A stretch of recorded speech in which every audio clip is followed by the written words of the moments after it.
சமூக வலைதளங்கள் ஊடாக அதிகமாக அனைவராலும் செய்யப்படக்கூடிய ஒரு வணிகமாக இந்த கிரீம் உற்பத்தி வகைகளை குறிப்பிட்டு சொல்லலாம். பலர் இதை சீரான முறையில் செய்தாலுமே கூட ஒரு சிலரினுடைய செய்கைகள்னால இந்த வணிகமே பாதிப்புக்கு உள்ளாகிட்டு இருக்கு.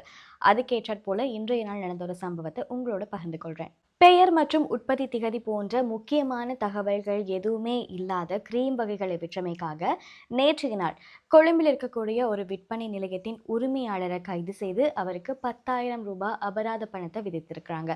கொழும்பு மேலதிக நீதவான் பவித்ரா சஞ்சீவனி அவர்கள்தான் இந்த அபராதத்தை விதிச்சிருக்கிறாங்க.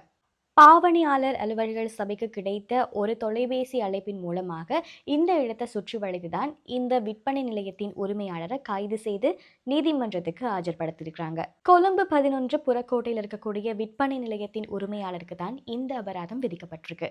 ஒரு பொருளின் தரத்தை குறிப்பது அதில் இருக்கக்கூடிய விடயங்கள், உற்பத்தியாளரினுடைய தகவல்கள், காலாவதி திகதி, உற்பத்தி திகதி, விலை, உள்ளடக்கங்கள், இது மாதிரியான அனைத்து அம்சங்களும் இருந்தால்தான் அந்த பொருள் தரமான பொருளாக கருதப்படுது. அப்படி இல்லாமல் வெறுமனே விலை மட்டும் குறிக்கப்பட்டு ஒரு பொருள் உங்களுக்கு வழங்கப்பட்டால் அதை பாவிக்கிறதன் மூலமா உங்களுடைய அழகு, ஆரோக்கியம் எல்லாமே கெடுவதற்கான வாய்ப்புகள் 100% இருக்கிறது. நீங்களுமே இப்படிப்பட்ட கிரீம் வகைகள், அழகு சாதன பொருட்களை விற்பனை நிலையங்கள்ல கண்டா பாவனையாளர்கள் அலுவல்கள் சபைக்கு தெரிவிக்கலாம். 1977 என்ற இலக்கத்துக்கு தொடர்பு மேற்கொண்டு இந்த தகவல்களை நீங்கள் தெரிவிக்கலாம். கொழும்பு விஜயராம வீதியில் இருக்கக்கூடிய முன்னாள் ஜனாதிபதி மஹிந்த ராஜபக்ஷவின் உத்தியோகபூர்வ இல்லத்திற்கு இன்று காலையில் அமைச்சர்கள், வெளிநாட்டு ராஜதந்திரிகள், ஆதரவாளர்கள் என பலர் வருகை தந்திருக்கிறாங்க. இதுக்கு காரணம் முன்னாள் ஜனாதிபதி மஹிந்த ராஜபக்ஷ அவர்கள் அவருடைய உத்தியோகபூர்வ இல்லத்திலிருந்து இன்றைய நாள் வெளியாகிறார் அப்படிங்கிற செய்தியை தொடர்ந்துதான் அனைவருமே அவருடைய இல்லத்துக்கு இன்றைய நாள் காலை சென்றிருக்கிறாங்க. முன்னாள் ஜனாதிபதிகளின் உரித்துரிமைகளை நீக்கக்கூடிய சட்டமூலம் நேற்றைய நாள் புதன்கிழமை மேலதிகமாக 150 வாக்குகள் மூலம் பாராளுமன்றத்தில் நிறைவேற்றப்பட்டிருக்கு. இதற்கமைய இந்த சட்டமூலம் 2025ஆம் ஆண்டின் 18ஆம் இலக்க ஜனாதிபதிகளின் உரித்துரிமைகளை நீக்குதல் சட்டமூலமாக நடைமுறைக்கு வந்திருக்கு. இது உண்மையாகவே அனைவராலும் பாராட்டப்பட வேண்டிய விஷயம். ஏன்னா முன்னாள் ஜனாதிபதிகள் மற்றும் அமைச்சர்கள் இந்த உரித்துரிமை காரணமாக இந்த அரசாங்க சொத்துக்களை எந்த அளவுக்கு மோசமாக பயன்படுத்துகிறாங்க அப்படிங்கிறது நம்ம எல்லாருக்குமே தெரியும். இனி வரும் காலங்களில் இது எல்லாமே நடக்காது அப்படின்னு நினைக்கும் போது உண்மையாகவே நம்மளுடைய நாடு நல்ல விடயங்களை நோக்கி போகுது அப்படிங்கிற ஒரு எண்ணம் எல்லாருடைய மனதிலும் எழும். செம்மணி மனித புதைக்குழி பற்றி எல்லாருமே கதைத்து கொண்டிருக்கக்கூடிய இந்த தருணத்தில் இன்னும் ஒரு செய்தி அனைவரையுமே திடுக்கிட வைத்திருக்கு. மீண்டும் மட்டக்களப்பில் குருக்கள் மடத்தில் மனித புதைக்குழியை கண்டுபிடித்திருக்கிறாங்க. 1990ஆம் ஆண்டு புனித ஹஜ் யாத்திரையை முடித்து கல்முனை வழியாக காத்தான்குடிக்கு சென்று கொண்டிருந்த முஸ்லிம்களை ஆயுததாரிகள் இடைமறித்து குருக்கள் மடத்தில் வெட்டி கொலை செய்த சம்பவம் எல்லாருடைய மனதிலும் நீங்காவிடுவாக இன்று வரைக்கும் இருக்கிறது. இந்த சம்பவம் இன்றைய நாள் களவாஞ்சிக்குடி நீதிமன்றத்தில் விசாரணைக்கு எடுத்துக்கொள்ளப்பட்டிருக்கு. இதற்கமைய உரிய நபர்கள் கொலை செய்யப்பட்டு புதைக்கப்பட்டதாக கருதப்படக்கூடிய இந்த இடத்துக்கு நீதிபதி, தொல்பொருள் ஆராய்ச்சியாளர்கள், சட்டத்தரணிகள், அந்த பாதிக்கப்பட்ட நபர்களுடைய குடும்பத்தாரும் வருகை தந்திருக்கிறாங்க.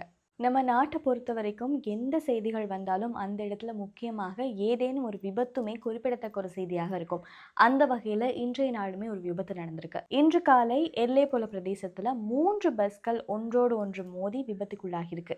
பெல்மடுல்லவிலிருந்து பலாங்குடிக்கு புறப்பட்ட பஸ், அதே போல் பலாங்குடியிலிருந்து கொழும்பு நோக்கி பயணித்த தனியார் பஸ், இதோடு சேர்த்து இலங்கை போக்குவரத்து சபைக்கு உரித்தான பேருந்துமே மோதியதால் தான் இந்த விபத்து நடந்திருக்கு. இந்த விபத்தில் அதிகமாக பாடசாலை மாணவர்களோடு சேர்த்து நிறைய பேர் காயமடைந்திருக்கிறாங்க.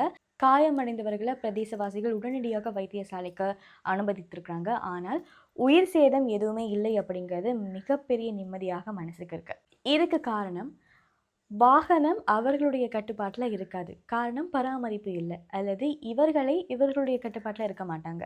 வேறு ஏதேனும் சிந்தனையில் தான் வாகனத்தை ஓட ஆரம்பிக்கிறாங்க, அல்லது வேகம் முந்தி கொண்டு போகணும் அப்படிங்கிற ஒரு எண்ணத்தினால பல உயிர்கள் இல்லாமல் போயிருக்கு. ஆனால் இப்படி நடந்துமே கூட, ஏற்கனவே எல்லையில் ஒரு விபத்து நடந்தும் கூட யாரும் அதை மிகப்பெரிய அளவில் பொருட்படுத்தாது இருக்கிறதுனால தான் இன்னுமே இந்த விபத்துகள் அதிகரிச்சுட்டு வருது. உலக பணக்காரர்கள் பட்டியலில் முதலிடத்தில் இருக்கக்கூடியவர் எலன் மாஸ்க். இன்றைய நாள் அவரையுமே ஒருவர் முந்தி இருக்கிறார் அப்படிங்கிறது உங்களால் நம்ப முடியுதா?